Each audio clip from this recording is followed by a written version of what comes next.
आमर आज मुख्य वक्ता डॉक्टर संबित पात्र महोदय, आमर सम्मानित अतिथि नयागढ़ जिलापाल श्रीजुक्त रवींद्रनाथ साहू महोदय, सेवा महोत्सव अध्यक्ष शिवराम महापात्र महोदय, रणपुर बार आसोसिएशन सभापति श्री गिरिजाकांत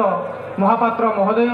और महोत्सव कमिटर संपादक एवं सम्मुखें उपस्थित रही राजसुनाखला माटीर ए आखपाख अंचल जो मैंने आम एकाठी होइछे आज आम एक सौभाग्यर दिन यही एक पवित्र दिन में आपण मानक समस्त को मथानत प्रणाम करुच्ची। आपण माने आज समस्ते बहुत खुशी अच्छी, आज ये माटी मध्य खुशी अच्छी। सेतेबेले एही माटी खुशी थिला जेतेबेले रीति जुगरे महान भक्त कवि भक्तचरण दास एही माटी रे निजर साधना पीठ करी मनोबोध चौतीसा रचना करथिले। सेही मनोबोध चौतीसा समग्र ओडिशा समग्र उत्कल रे रीतिजुग्य कविता भाव में श्रेष्ठ मान्यता पाइथिला। चाहाली रे जेतेबेले पिला माने छोट पिला माने अध्ययन करथिले सेतेबेले समस्ते यही मनोबोध चौतीसा पढ़ुले जहाँकि कहुए सेतेबेलर शुद्ध ओडिया यही माटीर दायात। तेणु निहाती भाव में जेतेबेले भक्तचरण दास जन्म होइतिले ए माटी धन्य होइतिला। आज समान भाव में ए माटी धन्य होइछि एइथिपाई जे आज महामहिम राज्यपाल आम अनुरोध रक्षा करिकी आम पाखरे रहिछे। धन्यवाद प्रिय बंधु माने, आपण माने सुनिथिबे सबरी दीर्घ दिन है अईठा कोली किछि कोली तोले ताकू खाए बा ताकू परीक्षा करे यह मिठा लगुच कि खटा लगुच तार कुड़िया घरे सी चाही रही थाए केतेबेले तांगर आराध्य महाप्रभु श्री रामचंद्र को पाद से कुड़िया रे पड़िबो एवं तार से भक्त जीवनटी धन्य हबो। एही समान ढंगरे आमे माने मध्य आज बहुत खुशी आमे भावुचु राजसुनाखला महोत्सव को मात्र 5 वर्ष होइछि, अर्थात राजसुनाखला महोत्सव वर्तमान तार शैशव अवस्था रही यही शैशव अवस्था एवं यही अपरिपक्व भाव में आमे झाटीमाटी घर करिकी ए राज्यर राजा को डाकिछु। राज्यपाल हेउछन्ति राज्यर राजा आम झाटीमाटी घर को राजा आसी या तो खुशी कौन आउ थाई पारे प्रिय बंधु मान।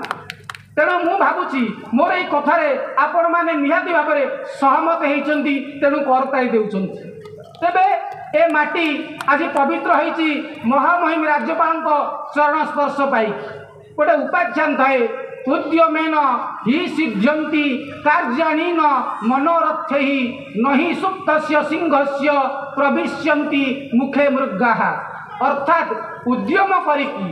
जड़े केमिति चरम शीर्ष में पहुँची पारे तार निदर्शन एवं तार उदाहरण होउछन्ति आमर महामहिम राज्यपाल। जेतेबेले आम महामहिम राज्यपाल मुख्यमंत्री थिले अनेक विकासमूलक कार्य एवं जुगान्तकारी पदक्षेप नहीं जहाँफल से राज्यर प्रजा माने अत्यंत आनंदित होती। आज आम मंच में पाइचे आमर महामहिम ए मंच में पदारबिंद पड़ी निहाती भाव में ये एक गौरवर विषय ए अंचल पाई। तेबे प्रिय बंधु माने आम माने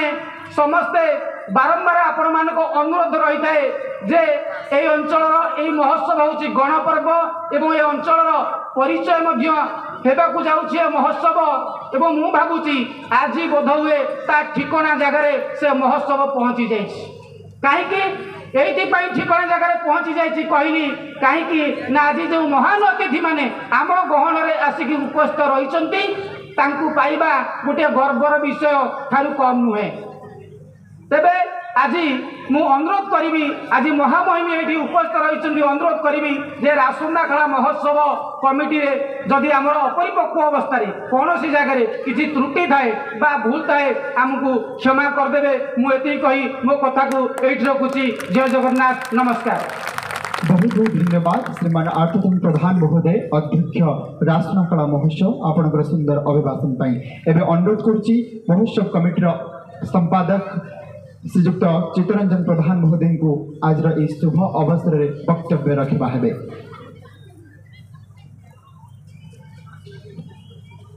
जय जगन्नाथ, जय माँ कावरी। मंच रे उपस्थित थिबा जे कि मुख्य आकर्षण ओडिशा माटीर जे कि राज्यपाल रघुवर दास तो पाखे बसी स्पीकर समित पात्र भारतीय जनता पार्टी महोदय और सेवा उत्सवर समितिर अध्यक्ष शिवराम महापात्र और सम्मान अन्यतम अतिथि सम्मानित आम नयगढ़ जिलार जिलापाल महोदय तो मोर बार एसोसिएशन रणपुर ब्लॉक गिरजा भाईना हृदय प्रणाम जनाऊँगी सामने बसी समस्त वरिष्ठ ज्येष्ठ माँ मानू बुद्धिजीवी मानू मोर हृदय प्रणाम और सान भाई मानू स्नेह भल पाइबा और राजभवन आसी समस्त वरिष्ठ ज्येष्ठ बुद्धिजीवी और सामने बसी जिला प्रशासन और सांबादिक बंधु मान हृदय मोर प्रणाम जाओ आम गोटे पवित्र दिन आज राजसुनाखेला महोत्सव पंचम दिन में पहुँचले भी आज खुशीर कथा आम माटी रे राज्यपाल आछंती जाओ गोटे मो आम आम समस्त गोटे गर्वर कथा राज्यपाल आम माटी रे स्पर्श देले माटी आज हसुची ए माटीर गौरव भी आहरी आगू जीव जहाँ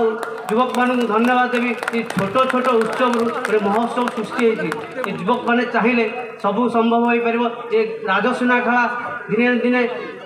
ऑल ओडिशा रे एक नंबर ग्राम पंचायत हम आपण मैंने युवक मान सहयोग और माँ मान सहयोग निहाती अच्छी राज्यपाल मोर अनुरोध रहा ये सुनाखेला गोटे मॉडल जीप्रे परिणत हुई